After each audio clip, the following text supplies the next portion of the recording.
Tovey was one of the 22 South African players who wrote Bafana Bafana history in 1996, 2 years after the end of apartheid. South Africa organised and won its first Africa Cup of Nations, a present for their hero, Nelson Mandela.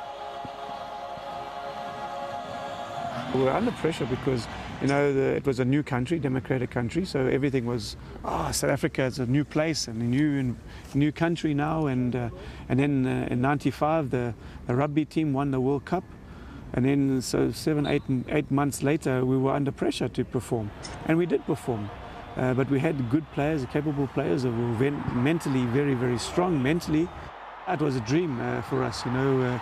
We realized after 1 or 2 games that, gee whiz, that the fans are behind us because the stadiums were full, 90,000 every match.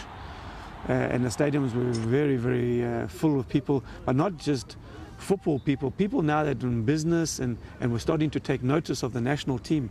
People that never normally watch soccer, you know, were now taking note, okay, who are these players, who are the players, let's see them.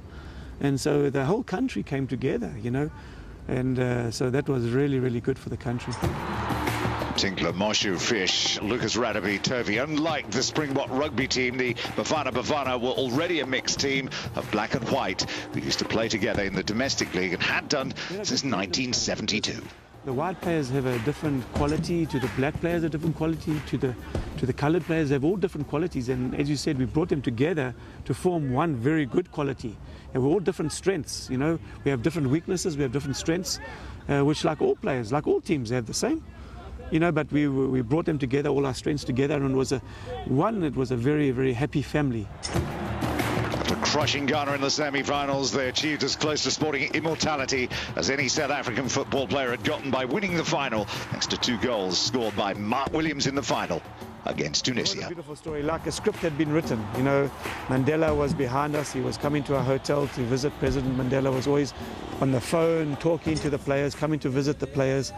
It was just the final chapter, the final, you know, on a beautiful weeks in our careers, you know.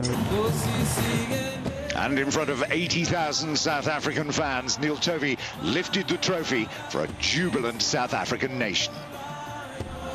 Me, as a white South African, I could never believe this. You know, in my wildest dreams could I believe that would be happening, you know, and that. It was something that obviously will live with me for my life. You know, my family are very proud, and my grandchildren one day also, you know.